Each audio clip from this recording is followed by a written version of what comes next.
Good morning students. My name is doctor Harsh Faujdar और मैं आपकी बायोलॉजी के अंदर जूलॉजी स्टार्ट करूंगा। ठीक है ना। तो अपन जूलॉजी स्टार्ट करेंगे, लेकिन जूलॉजी स्टार्ट करने से पहले अपन जस्ट इंट्रोडक्शन की तरफ चलते हैं कि जो बायोलॉजी है उससे अपन क्या समझते हैं, है ना।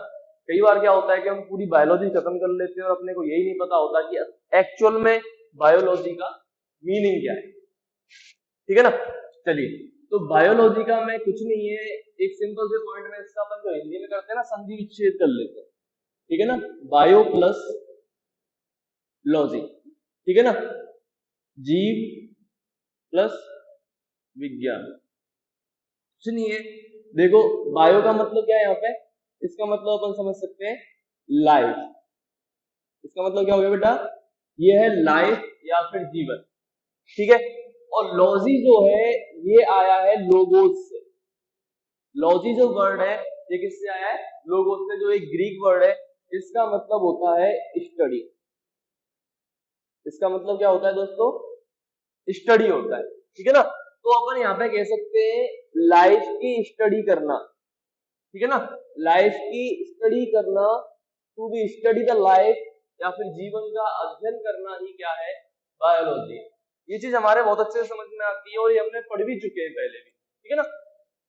ये हमारे पहले भी बहुत बार सुना हुआ है, लेकिन हमारी दिक्कत क्या है कि हमें ये क्लियर नहीं होता कि लाइफ क्या है, जीवन क्या है। तो अभी एक बार हमारे अगर लाइफ समझ में आ जाए, जीवन का मतलब समझ में आ जाए, तो हमारे क्लियर हो जाएगा कि बायोलॉजी क्या है। ठीक है ना। तो एक बार ये नोट कर लेना आप, ये बायोलॉजी का मतलब हो गया। इसके बाद मैं आपको बताऊंगा लाइफ का मतलब क्या है। ठीक है ना। तो लाइफ का मतलब समझने से पहले आपको एक चीज और क्लियर कर देता हूँ। बायोलॉजी, हमारे पास बायोलॉजी कितनी ब्रांचेस है, बायोलॉजी की दो ब्रांचेस हमारे पास होती है, एक तो बॉटनी और सेकंड होती है जूलॉजी। ठीक है ना। बॉटनी का मतलब क्या होता है, अरे वनस्पति विज्ञान। कौन सी विज्ञान, वनस्पति विज्ञान। और ये कौन सी हो गई बेटा, ये अपनी हो गई जंतु विज्ञान। ठीक है ना। अपन फादर्स की बात करें तो बायोलॉजी के फादर्स अपने पास हैं अरिस्टोटल, या हिंदी में अपन कह सकते हैं अरस्तु। ठीक है ना। बॉटनी की बात करें तो बॉटनी के फादर हैं थियोफ्रेस्टस। अब भाई बायोलॉजी स्टार्ट कर रहे हैं, कम से कम फादर तो अपने को पता होने चाहिए। तो थियोफ्रेस्टस किसके फादर हैं, बॉटनी के। और जूलॉजी के फादर भी कौन है बेटा, अरिस्टोटल। ठीक है ना, या फिर अरस्तु। ये अपने फादर्स की बात यहाँ पे हो जाती है। क्लियर है। तो ये हो गए अपने बायोलॉजी का एक तरह से जनरल इंट्रोडक्शन। अभी मैं आपको यहाँ पे क्या क्लियर करने वाला हूँ बेटा, यहाँ पे अपन क्लियर करेंगे लिविंग और नॉन लिविंग के बीच। ठीक है ना। कुछ नहीं है, लाइफ को अगर समझना है तो मैं आपको यहाँ पे लिविंग क्या है और नॉन लिविंग क्या है,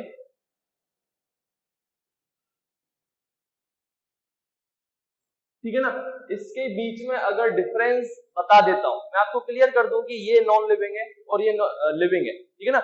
इसको आप कोई चीज रखी हुई है, कोई चीज है, कोई ऑब्जेक्ट ले लो, उसको आप कब लिविंग कहोगे और कब उसको आप नॉन लिविंग कहोगे, कब उसको जीवित कहोगे और कब उसको आप अजैविक कहोगे, निर्जीव कहोगे। ठीक है ना। ये क्वेश्चन हमारे दिमाग में आता है। तो हम ये क्लियर कर लेते हैं बेटा कौन लिविंग है और कौन नॉन लिविंग है। तो आप एनसीईआरटी 11th क्लास का चैप्टर फर्स्ट में जब जाओगे तो एंट्री मारते ही आपको पता लग जाएगा, वहां पे आपको दिया हुआ है, क्लियर समझाया हुआ है कि क्या लिविंग है और क्या नॉन लिविंग है। वहां पे आपको 4 से 5 डिफरेंसेस बता रखे हैं। ठीक है ना।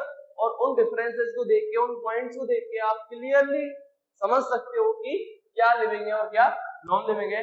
उसी चीज को मैं यहाँ पे एक्सप्लेन करूंगा। देखो, उसको आगे आगे बढ़ने से पहले आपको एक चीज और बता दूं मैं कि अपने पास जो क्वेश्चंस है पीएमटी के अंदर कितने आते हैं, 180 क्वेश्चंस आते हैं। अपन नीट को ही यहाँ पे टारगेट रखेंगे, नीट यूज यहाँ पे अपना टारगेट रहेगा। ठीक है ना। और एक एक चीज को समझते हुए साथ साथ में आप क्वेश्चन प्रैक्टिस करते रहना, आपको कोई दिक्कत नहीं आएगी। ठीक है ना। 180 क्वेश्चन आते हैं, उसमें से 45 क्वेश्चन फिजिक्स के, 45 क्वेश्चन केमिस्ट्री के और 90 क्वेश्चन किसके आते हैं बेटा, बायोलॉजी के आते हैं। ठीक है ना। तो ये चीज तो क्लियर हो रही है भैया कि अगर ये चीज हमारी कमजोर रह जाती है ना, अगर बायोलॉजी हमारी कमजोर रह जाती है तो हमारे सिलेक्शन के कोई भी चांसेस नहीं है। तो सबसे पहले अगर आपको डॉक्टर बनना है तो आपको किस पे कमांड रखनी होगी? बायोलॉजी में। भैया 90 क्वेश्चन है, 80 से ऊपर आपको सही करने पड़ेंगे अगर आपको सिलेक्शन लेना है तो इस पे कमांड रखनी होगी। और ये सही करवाने की जिम्मेदारी मैं उठा लूंगा अगर आप मेरा साथ देते हो। तो सर जी आपके पास कोई जादू वादू है क्या? जादू सिखाते हो क्या तो आप गारंटी ले लो? कुछ नहीं है, जादू इतना सा है, आप इस चीज पे कमांड कर लो, इस पे कमांड कर लो, अपने आप आपके 80 से ऊपर क्वेश्चन सही हो जाएंगे। आप 11th क्लास की और 12th क्लास की एनसीईआरटी को ढंग से पढ़ लो, ठीक है ना। एनसीईआरटी पे पढ़ने से ही सब कुछ नहीं आ जाएगा, उसको क्लियरली समझना होगा। हर वर्ड की मीनिंग अपने को समझनी होगी। हर वर्ड की मीनिंग जब अपने को समझ में आ जाएगी, हर वर्ड कहना क्या चाह रहा है, उससे रिलेटेड जो भी चीजें आप उनको पढ़ लोगे और साइड में जो खाली जगह है एनसीईआरटी में उसमें आप लिख लोगे, तब आपको समझ में आएगा असली मतलब एनसीईआरटी का। और अगर एनसीईआरटी समझ में आ गई तो इनकी गारंटी भी मैं आपसे आपके लिए ले सकता हूँ, ठीक है ना। तो ये चीज आपको ध्यान में रखनी है। इस चीज को ध्यान में रखते हुए कि हमारी भगवत गीता क्या है बेटा? एनसीईआरटी। तो वैसा हम पूछ लेना इसको, ठीक है ना। इसको ढंग से आप कर लेना, आपका काम हो जाएगा। चलो एनसीईआरटी की मैं आपके कुछ पॉइंट्स की यहाँ पे बात करूंगा। अपन जो एक्स्ट्रा पॉइंट्स होंगे एनसीईआरटी से उनको भी उठाएंगे, ऐसा नहीं कि सिर्फ एनसीईआरटी के पीछे रहेंगे, अपन सारी चीजें करेंगे, ठीक है ना। लेकिन बेस जो होता है ना, किसी चीज को बेस लेके चले तो आपका बेस क्या रखना है? आपको एनसीईआरटी रखनी है। तो लिविंग और नॉन लिविंग, जैविक और अजैविक या फिर जीवित और निर्जीव के बीच में मैं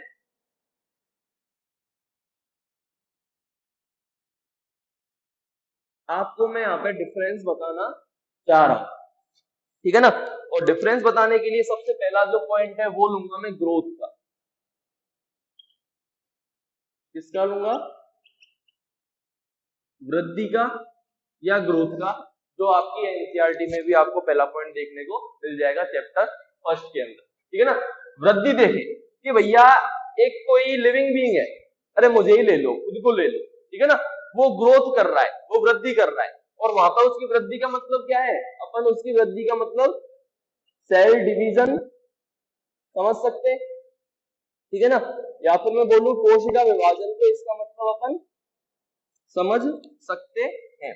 मतलब ग्रोथ करने के लिए क्या जरूरी है? सेल डिवीजन यहाँ पे जरूरी है। देखो अपनी लाइफ की जो फर्स्ट सेल होती है, कोई भी लिविंग बीइंग है उसकी जो लाइफ की फर्स्ट सेल है वो क्या होती है? जायगोट। क्या होती है फर्स्ट सेल? जायगोट या फिर युग्मनज, ठीक है। और उसके बाद ये फर्स्ट सेल बार बार डिवाइड होती है, डिवीजन होते हैं उसके अंदर, और डिवीजन होते होते बेटा इतनी बड़ी बॉडी बन गई, देख लो 10 टू द पावर 9 सेल्स लगभग मेरी बॉडी में है। मतलब एक एडल्ट ह्यूमन के अंदर जो बॉडी में सेल्स का नंबर होता है वो 1 बिलियन 10 टू द पावर 9 के आसपास होता है, ठीक है ना। तो यहाँ पे समझ में आ रहा है, क्या समझ में आ रहा है भैया? कि ग्रोथ तो शो करेंगे, जो भी लिविंग बीइंग है वो ग्रोथ तो शो करेंगे, उनमें सेल डिवीजन तो होगा। अरे भैया इनने जो छोटा सा बच्चा और वो इतना बड़ा बच्चा बन गया तो भैया कैसे बना? अरे बेटा कैसे बना? सेल डिवीजन की वजह से। अरे ग्रोथ करके तो बड़ा हो, ठीक है। क्लियर है मेरी बात? चलो बहुत बढ़िया। ये तो क्या है बेटा? मल्टी सेल्यूलर सेल्स की मैंने बात कर ली कि एक बहुकोशिकीय जीव है, मल्टी सेल्यूलर ऑर्गेनिज्म है। अपन मल्टी सेल्यूलर ऑर्गेनिज्म के अंदर आते हैं, ठीक है ना। तो मल्टी सेल्यूलर ऑर्गेनिज्म के अंदर क्या होता है? मल्टी सेल्यूलर ऑर्गेनिज्म के अंदर बहुत सारी सेल्स बनती है, उनकी बॉडी में ग्रोथ होती है। चलो सर जी बहुत अच्छी बात है। अब मैं आपके सामने एक क्वेश्चन रख दूं कि आपने उठा लिया किसको बेटा? यूनिसेल्यूलर ऑर्गेनिज्म को आपने पकड़ लिया, यूनिसेल्यूलर ऑर्गेनिज्म को। उसके अंदर बताओ ग्रोथ कैसे होगी? मल्टी सेल्यूलर ऑर्गेनिज्म तो एक सेल होती है जायगोट, उसमें डिवीजन हो के पूरी बॉडी बन जाती है, अडल्ट बन जाता है, यंग से अडल्ट बन गया, ठीक है ना, बच्चे से बड़ा हो गया। तो ये क्या है? Multi cellular. अब यूनिसेल्यूलर के अंदर तो एक ही सेल है, और ये सेल के अंदर जब डिवीजन होगा तो दो सेल बनेंगी, और ये तो भैया फिर एक इंडिविजुअल और ये दूसरा इंडिविजुअल, ये तीसरा इंडिविजुअल हो गया। अब यहाँ पे ग्रोथ कैसे देखोगे? क्या यहाँ पे भी आप इसको ग्रोथ बोलोगे? ठीक है ना, दिमाग में क्वेश्चन आता है ना सर यहाँ पे ग्रोथ कैसे बोले? देखो यहाँ पे ग्रोथ अपन कैसे बोलेंगे कि एक सेल ने दो सेल बनाई, दो ने चार सेल बनाई। बैक्टीरिया के अंदर ऐसा ही तो होता है, बैक्टीरिया में भी एक ही सेल होती है, ठीक है ना। उसके अंदर भी क्या होता है, एक सेल से 2 सेल बनी, 2 से 4 बनी, 4 से 8 सेल बनी। तो उसके अंदर क्या होता है बेटा, जो बैक्टीरिया होते हैं वो ग्रुप में रहते हैं, उनके ग्रुप को अपन क्या कहते हैं, बैक्टीरिया के ग्रुप को अपन कहते हैं बेटा कॉलोनी, ठीक है ना। क्या बनाते हैं वो, अरे कोई एक कल्चर प्लेट ले ली, एक कल्चर प्लेट के अंदर अपन ने क्या डाल दिया, एक बैक्टीरिया डाला, वो बैक्टीरिया कल्चर प्लेट में ग्रो कर करके पूरी बड़ी क्या फैला देगा, अपनी कॉलोनी फैला देगा, ठीक है ना। ये चीज क्लियर है, कॉलोनी फैला देगा। तो यूनिसेल्युलर ऑर्गेनिज्म के अंदर जो सेल डिवीजन है, अपना जो नंबर बढ़ रहा है, उस नंबर को ही अपन किसमें इंक्लूड करते हैं, ग्रोथ में इंक्लूड करते हैं। ये चीज आपके दिमाग में बिठा लेना, कुछ बेसिक्स है बेटा ना। एक तरह से अपन इसको क्या मान सकते हैं, अपना क्या चल रहा है, ये बेसिक बायोलॉजी चल रही है। मैं अभी आपको जूलॉजी स्टार्ट नहीं की है, ठीक है ना। जूलॉजी स्टार्ट जब मैं धीरे धीरे यहीं से बेसिक बायोलॉजी से सीधा मैं एंट्री किसमें मारूंगा, जूलॉजी में एंट्री मारूंगा, आपको पता भी नहीं लगेगा कि कब एंट्री मार दी सर जी ने। ऐसी एंट्री होती है अपनी। तो यहाँ पे देखो, यहाँ पे क्या है, बेसिक बायोलॉजी के अंदर मैं आपको क्या बता रहा हूँ, ग्रोथ वाले पॉइंट को बता रहा हूँ, किससे डिफरेंशिएट कर रहा हूँ, लिविंग को नॉन लिविंग से डिफरेंशिएट कर रहा हूँ। तो यहाँ पे ग्रोथ की बात कर ली अपन ने, जो लिविंग बीइंग है उन सबके अंदर क्या होगी, ग्रोथ होगी। अब आप मुझे एक चीज का आंसर दो, एक चीज बताओ मुझे, क्लियरली चीज मुझे बतानी है, क्या नॉन लिविंग में ग्रोथ होगी, क्या नॉन लिविंग में ग्रोथ होगी। देखो जरूरी नहीं है, ये डस्टर मेरे पास है, ऐसा थोड़ी है बढ़ गया भैया इसका डबल हो गया, इसके भी बच्चे हो गए, या फिर ये बड़ा हो गया, ये भाई 1 साल का है, ये 4 साल बाद इतना बड़ा हो गया, ऐसा थोड़ी होगा। मतलब इसके अंदर ग्रोथ नहीं है, ये मार्कर्स हैं, इनके अंदर भी ग्रोथ नहीं है, इसके अंदर भी ग्रोथ नहीं है, ठीक है ना, समझ में आ रहा है। ये ग्रोथ तो नहीं है, लेकिन कई बार क्या है, हमें नॉन लिविंग के अंदर भी ग्रोथ देखने को मिल सकती है।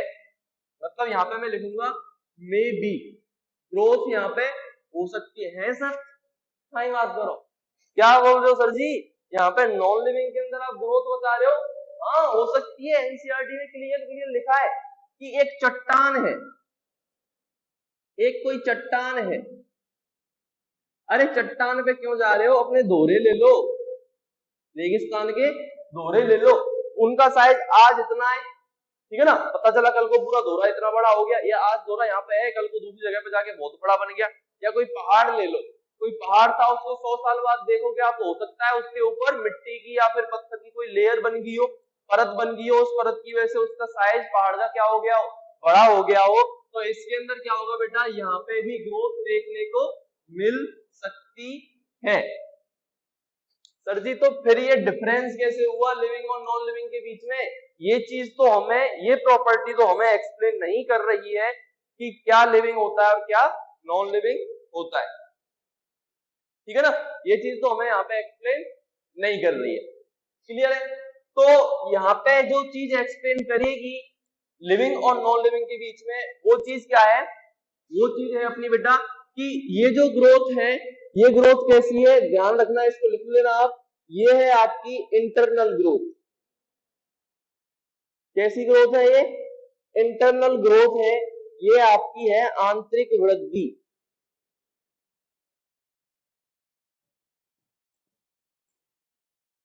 ठीक है। और आंतरिक वृद्धि का मतलब क्या है, ये ग्रोथ अंदर से हुई है, ये ग्रोथ सेल डिवीजन के द्वारा अंदर से हुई है, इसलिए मैंने इस ग्रोथ को आंतरिक वृद्धि या फिर इंटरनल ग्रोथ कहा है। बिल्कुल सही बात है, ऐसा थोड़ी है कि मेरी सरफेस पे 1 किलो मिट्टी जम गई और मैं मोटा हो गया, अरे जो भी ग्रोथ होगी अंदर से होगी ना, ठीक है। तो ये इंटरनल ग्रोथ है। और यहाँ पे मैं बात करूं, ये जो ग्रोथ हो रही है वो कैसी हो रही है बट्टा, कैसी हो रही है, सरफेस ग्रोथ हो रही है। अरे भैया कैसी ग्रोथ हो रही है, सरफेस ग्रोथ हो रही है, मतलब सतही वृद्धि हो रही है भैया, अब बोलो, अरे बेटा कैसी वृद्धि हो रही है, सतही वृद्धि, सरफेस ग्रोथ, या फिर इसको मैं बोल दूं एक्सटर्नल। एक चीज और लिख सकता हूं इसके लिए मैं वर्ड, कि ग्रोथ जो है वो कैसी हो रही है बेटा, एक्सटर्नल ग्रोथ हो रही है, बाह्य वृद्धि हो रही है ना। अरे चट्टान तो बाहर से लेयर लेयर जमती जा रही है ना, तो ये ग्रोथ हो गई अपनी एक्सटर्नल ग्रोथ और ये इंटरनल ग्रोथ। तो इस चीज को डिफरेंशिएट करते हुए अपन समझ सकते हैं कि growth is a feature of living beings, और I can say internal growth is a feature of living beings, ठीक है ना। इंटरनल ग्रोथ है वो किसका फीचर है, लिविंग बीइंग्स का है, और सरफेस ग्रोथ में भी प्रेजेंट हो सकता है कुछ नॉन लिविंग थिंग्स के अंदर, सबके अंदर तो ये भी नहीं होता। क्लियर है? तो ये पहला पॉइंट हो गया जो एनसीईआरटी के अंदर लिखा हुआ है, जिसको अपन डिफरेंशिएट कर सकते हैं। इसका आप स्क्रीनशॉट ले लो, लेना चाहो तो। और हाँ, साथ साथ जैसे जैसे मैं पढ़ाता जा रहा हूँ उसके साथ साथ में आप चीजों को नोट करते रहोगे, ठीक है ना, लिखते रहोगे। आपकी प्रॉपर नोट्स बनेंगी कैसे? जो मैं बोर्ड पे लिख रहा हूँ उसको आप अपनी कॉपी में उतारो, आपकी वही प्रॉपर नोट्स है। उसके अलावा आपको क्या काम करना है? उसके अलावा आपको सिर्फ एक ही काम करना है, वो काम है एनसीईआरटी, भगवत गीता। एनसीईआरटी क्या है? अपनी भगवत गीता। तो एनसीईआरटी को जाके डेली जितना मैंने पढ़ाया है और जितना मैं बोलूं उसको आप एनसीईआरटी से रिवाइज करोगे, उसके आप ढंग से याद करोगे, तो आपका काम बनेगा। ये मिटा रहा हूं मैं, ठीक है ना।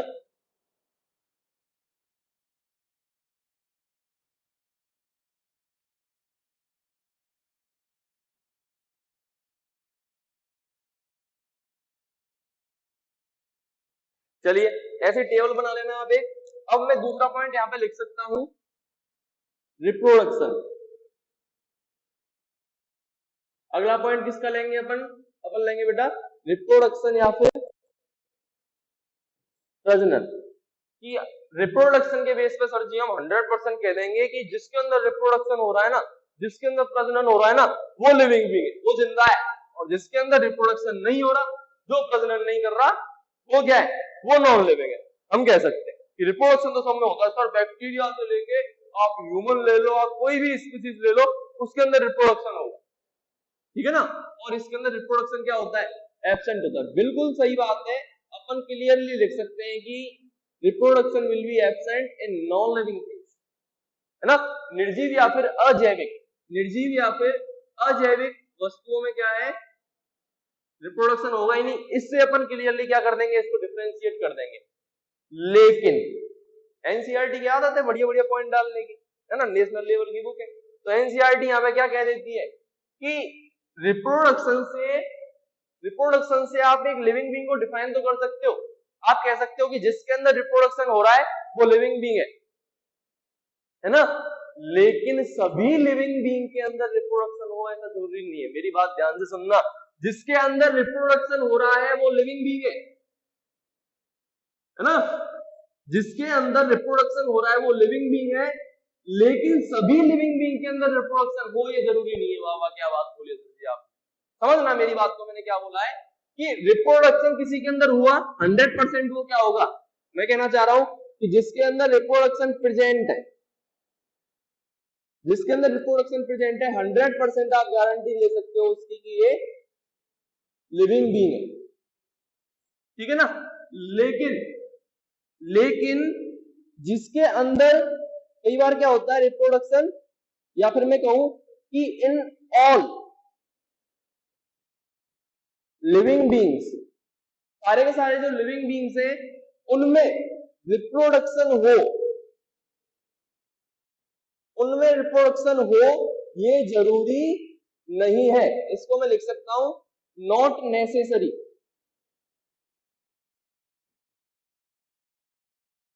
सर जी दिमाग में क्वेश्चन कूद रहा है, can you explain this thing? आप बोल रहे हो कि जिसके अंदर रिप्रोडक्शन है वो लिविंग है, क्योंकि लिविंग बीइंग ही क्या करते हैं? रिप्रोडक्शन। लेकिन सारी की सारी जो लिविंग ऑर्गेनिज्म वो रिप्रोडक्शन नहीं करते, ठीक है ना। अरे आपने खूब एग्जांपल देखे होंगे, बता सकते हो आप एग्जांपल कि लिविंग बीइंग है और उसके अंदर रिप्रोडक्शन नहीं हो रहा? ऐसा कोई एग्जांपल आप बता सकते हो? लिविंग बीइंग है और उसके अंदर रिप्रोडक्शन नहीं हो रहा, ऐसा एग्जांपल आपने देखा होगा। और हमारी कम्युनिटी में ही वो शामिल है, कौन? अपन कह सकते हैं ट्रांसजेंडर्स, या फिर हिंदी में बोले तो किन्नर, ठीक है ना।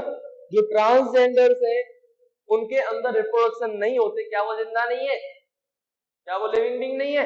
अरे लिविंग बीइंग है, वो जिंदा है, लेकिन रिप्रोडक्शन नहीं है। तो यहाँ पे रिप्रोडक्शन का भी एक्सेप्शन हमें देखने को मिल जाता है कि नहीं मिल जाता, ठीक है ना। तो रिप्रोडक्शन भी क्लियरली या 100% तरीके से डिफाइन नहीं कर पा रहा किसको? लिविंग बीइंग को। देखो ग्रोथ ने भी 100% तरीके से डिफाइन नहीं किया था, और यहाँ पे रिप्रोडक्शन ने भी 100% तो डिफाइन नहीं किया, ठीक है ना। क्लियर है? तो ये चीज आप याद रखना, ठीक है। और मैं एग्जांपल लिखना चाहूं ट्रांसजेंडर के, तो आपको और भी एग्जांपल पता होंगे, म्यूल और हिन्नी, ये दोनों ही क्या है, खच्चर है। खच्चर का नाम सुना होगा, किसके क्रॉस से बनते हैं बेटा, ये हॉर्स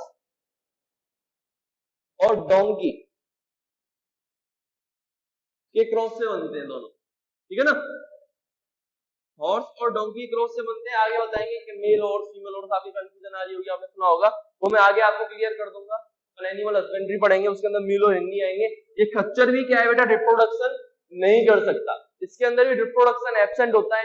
क्या ये लिविंग बीइंग नहीं है, ये लिविंग बीइंग है, लेकिन इसके अंदर रिप्रोडक्शन नहीं है, इसके अंदर रिप्रोडक्शन नहीं है, लेकिन ये लिविंग बीइंग है, ठीक है ना। और जिसके अंदर रिप्रोडक्शन है वो 100% लिविंग बीइंग होता है, लेकिन इनके अंदर रिप्रोडक्शन नहीं है, फिर भी ये लिविंग बीइंग है। इस चीज को समझना, दोनों में अंतर है, ठीक है ना, ये चीज आप समझना ढंग से। तो लिविंग और नॉन लिविंग के बीच में यहाँ पे ये पॉइंट भी डिफरेंशिएट करता है कि ये इसमें तो बिल्कुल होगा ही नहीं। तो दूसरा पॉइंट हो जाता है अपना रिप्रोडक्शन का, ठीक है ना, इसको आप नोट कर लेना। ये अपना पॉइंट था सेकंड, किसका बेटा, रिप्रोडक्शन का, और ये यहाँ पे क्या हो गया, एब्सेंट हो गया, ठीक है ना। चलो इसको मिटा देता हूं मैं, अगले पॉइंट की बात करेंगे।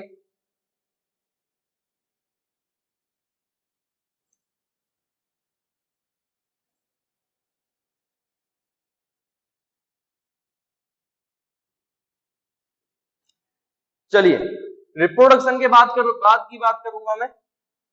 रिप्रोडक्शन के बाद एक और पॉइंट अपन उठा सकते हैं यहाँ पे, कॉन्शियसनेस, ठीक है ना। कॉन्शियसनेस, या इसको मैं कह सकता हूं यहाँ पे चेतना,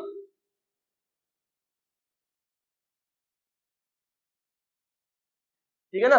कॉन्शियसनेस क्या है, क्या है यहाँ पे, चेतना। अरे चेतना किसी लड़की का नाम नहीं है यहाँ पे, चेतना का मतलब यहाँ पे क्या है, कॉन्शियसनेस का मतलब यहाँ पे क्या है। देखो होता क्या है कि अपन कह सकते हैं यहाँ पे कॉन्शियसनेस के अंदर अपन बात करें कि फिजिकल, केमिकल और बायोलॉजिकल जो स्टिमुलेशंस है, क्या है, स्टिमुलेशंस है। स्टिमुलेशन का मतलब क्या है बेटा, यहाँ पे जो उद्दीपन होते हैं, ये तीनों प्रकार के जो उद्दीपन होते हैं, जो स्टिमुलेशन होते हैं, ठीक है ना, उसके लिए जो लिविंग बीइंग होगा वो क्या देगा, वो रेस्पॉन्स देगा।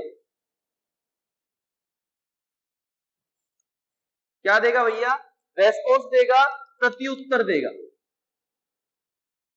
ठीक है ना। क्या बात कर रहे हो, और ये चीज यहाँ पे क्या होगी, ये यहाँ पे क्लियरली अपन कह सकते हैं एब्सेंट, ठीक है। तो यहाँ पे अपन कह सकते हैं फिजिकल का मतलब क्या है, कि बाटा मार दिया, पकड़ के उठाया बाटा और दे मारा किसी खोपड़ी पे, तो भैया कैसा रेस्पॉन्स होगा उसको बताइए।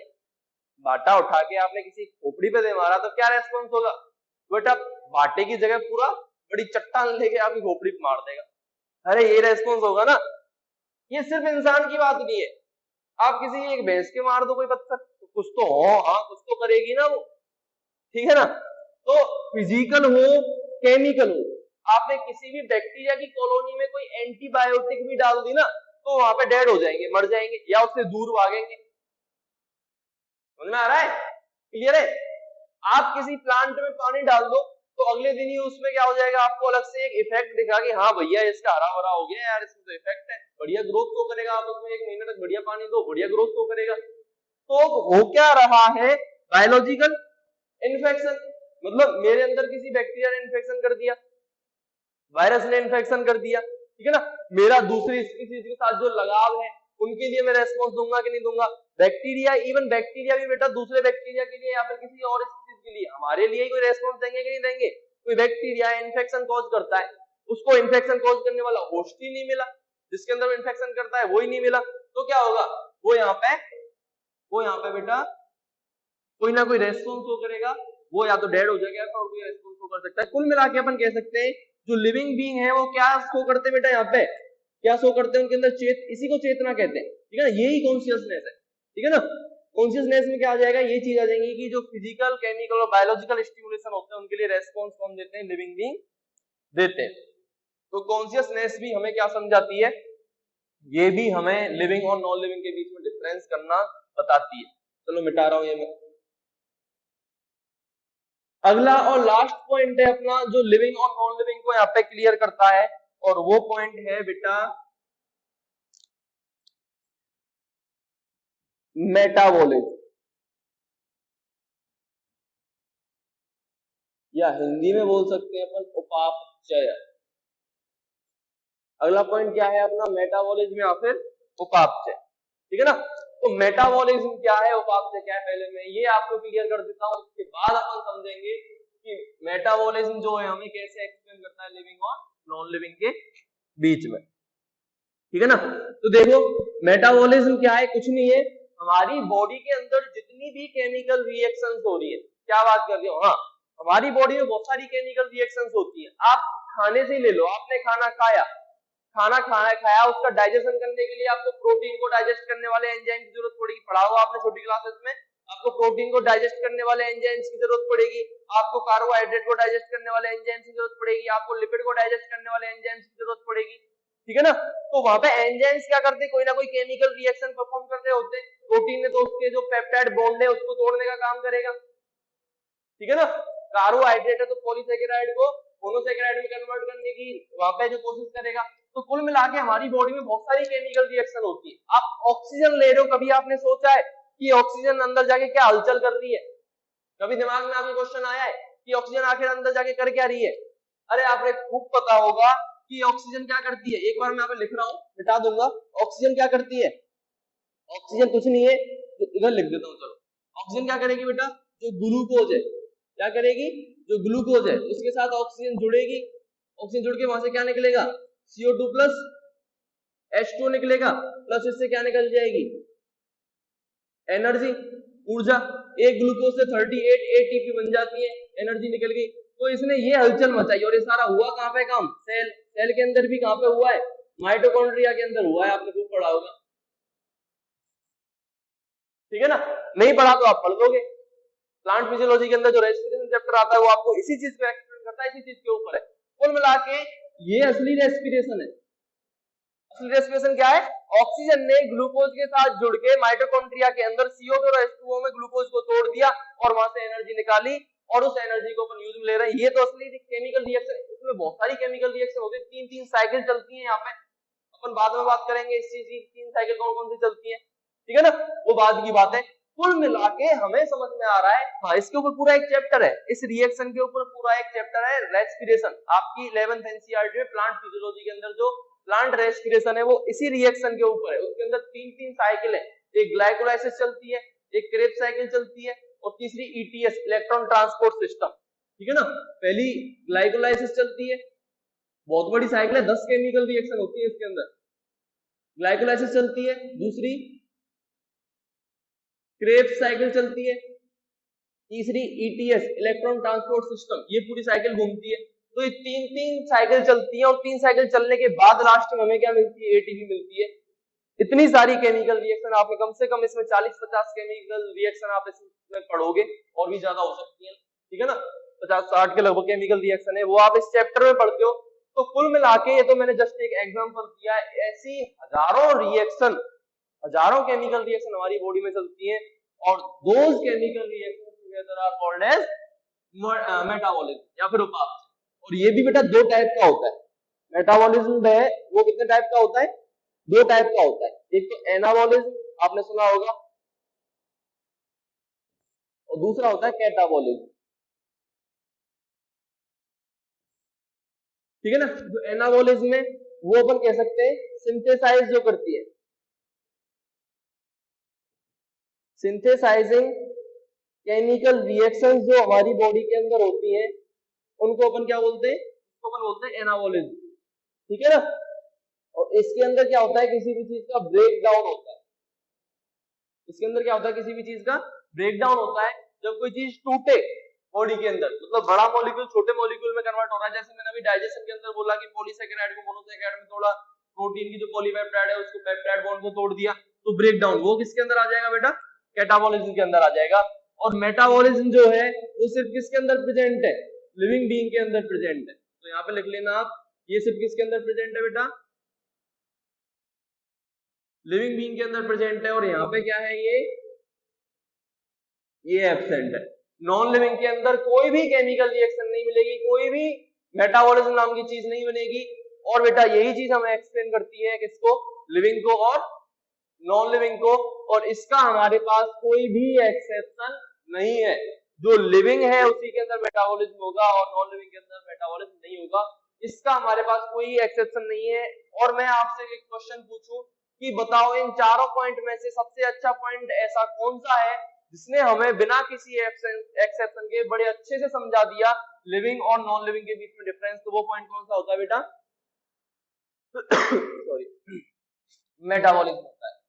ठीक है ना, क्लियर है? तो ये आप यहाँ पे नोट कर लो, लिख लो, इसके बाद अपन आगे बढ़ते हैं। या स्क्रीनशॉट ले लें मैं इसका।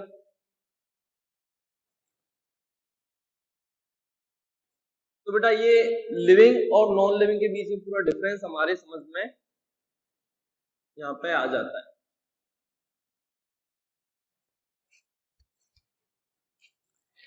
चलिए अब मैं अगली बेसिक चीज पे चलता हूं, ठीक है ना। सबसे पहले मैं बात करूंगा बेसिक चीज के अंदर सेल। देखो इसी वाले पॉइंट के बाद या फिर इस टॉपिक के बाद अपन सीधे एंटर कर जाएंगे जूलॉजी में। देखना कैसे करते हैं। सबसे पहले अपन बात करते हैं कोशिका या फिर सेल की, ठीक है ना। आपने खूब सुना होगा, है ना, आपने बड़े ढंग से खूब सुना होगा कि सेल इज द स्ट्रक्चरल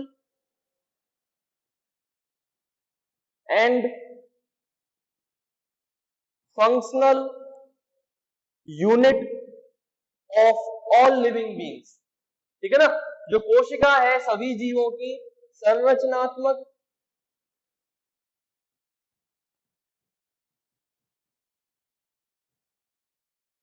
तथा क्रियात्मक इकाई होती है। संरचनात्मक तथा क्रियात्मक इकाई होती है, ये बात है आपने खूब पढ़ी होगी। और इसको आपको मैं एक बार बताऊं तो देखो स्ट्रक्चरल का तो आपको समझ में आता है कि जैसे ये मकान या जिस मकान में आप बैठे हुए वो मकान ईंटों से मिलके एक एक ईंट को जोड़ के बनाया गया है, उसी प्रकार हमारी बॉडी या किसी भी लिविंग बीइंग की जो बॉडी है वो किससे मिलके बनी होती है, वो सेल से मिलके बनी होती है, ठीक है ना। तो स्ट्रक्चरल यूनिट कैसे होती है समझ में आया।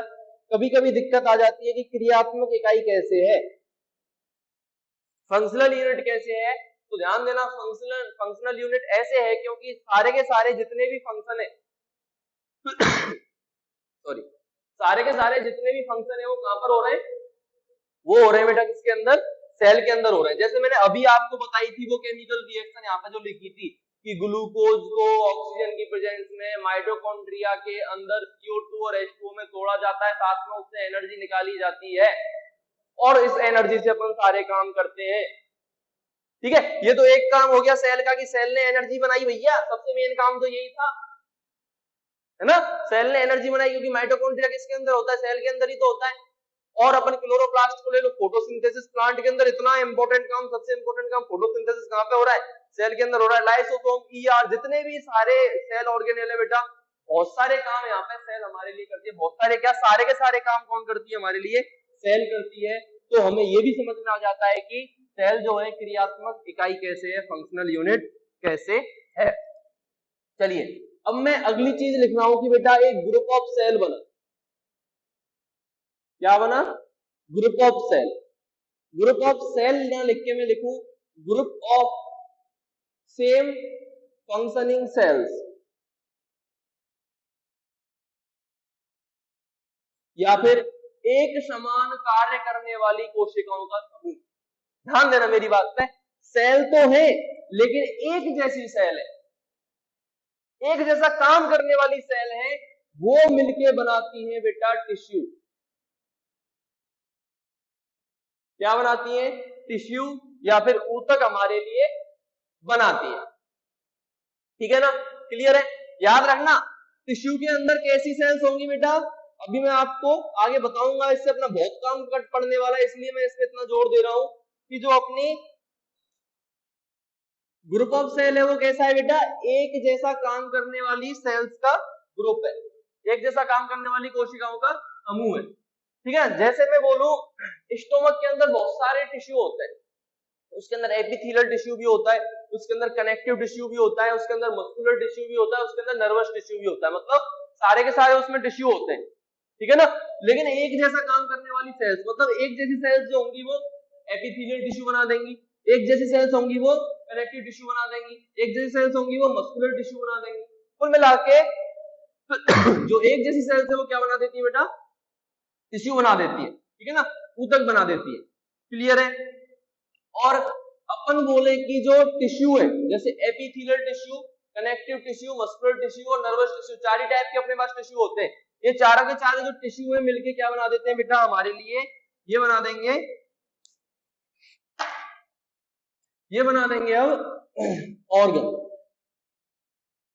या फिर अपन कह सकते हैं इसको अंग। क्या बना दिया बेटा, ऑर्गन बना दिया, अंग बना दिया, ठीक है ना। जैसे अभी मैंने स्टोमक की ही बात की थी, तो एपिथेलियल टिश्यू, ठीक है, मस्कुलर टिश्यू, कनेक्टिव टिश्यू और नर्वस टिश्यू, इन चारों टिश्यू ने मिलकर क्या बना दिया, एक ऑर्गन बना दिया स्टोमक, ठीक है ना। अब ये ऑर्गन क्या करेगा बेटा, बहुत सारे ऑर्गन मिलके क्या बना देते हैं, ऑर्गन सिस्टम, क्या बना देते हैं, ऑर्गन सिस्टम बना देते हैं, या फिर अंग तंत्र,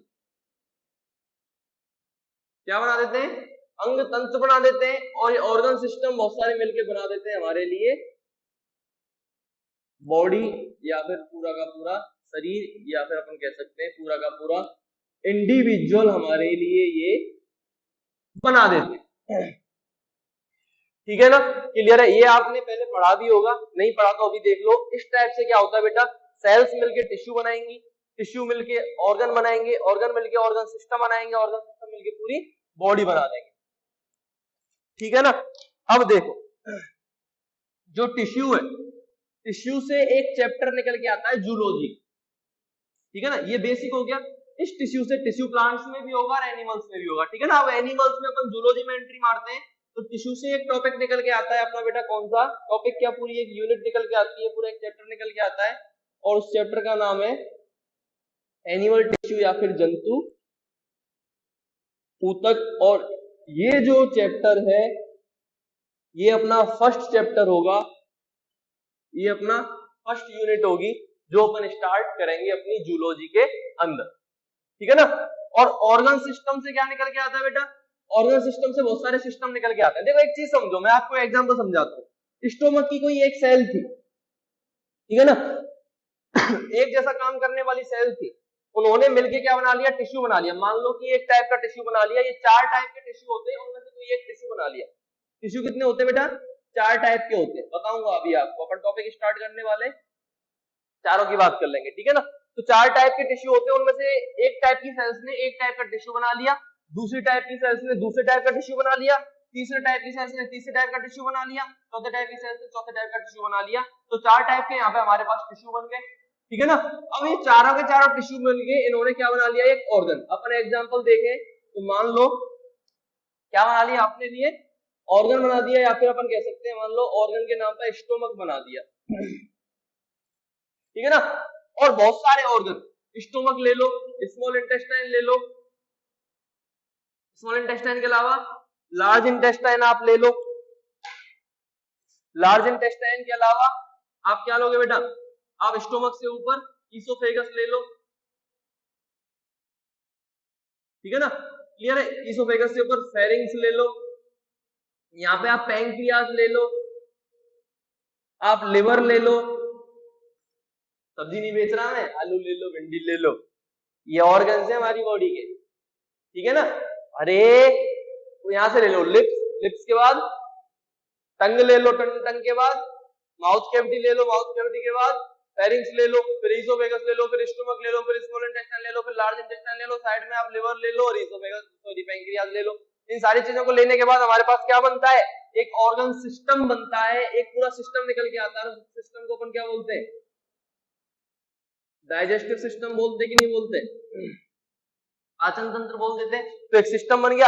ऐसे ही बहुत सारे सिस्टम मिलके क्या बना देंगे, बॉडी जैसे। और सिस्टम कौन कौन से होते हैं हमारे पास, एक्सक्रीटरी सिस्टम होता है कि नहीं होता, उत्सर्जन तंत्र होता है। इसके अलावा अपन बात करें और कौन सा होगा बेटा, सर्कुलेटरी सिस्टम होगा। कौन सा सिस्टम होगा? सर्कुलेटरी सिस्टम हो गया। सर्कुलेटरी सिस्टम के अलावा और कौन सा होगा बेटा? आप ले लो स्केलेटन सिस्टम हो गया। स्केलेटन सिस्टम के आप ले लो नर्वस सिस्टम हो गया, और ले लो एंडोक्राइन सिस्टम हो गया, ठीक है ना, और ले लो इंटेग्यूमेंट्री सिस्टम हो गया।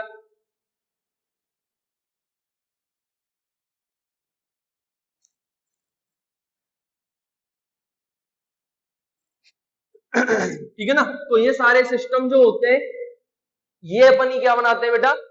ये पढ़ेंगे अपन ह्यूमन फिजियोलॉजी के अंदर, ठीक है ना। इसकी भी पूरी एक यूनिट है, वो पढ़ते हैं अपन किसके अंदर बेटा? ह्यूमन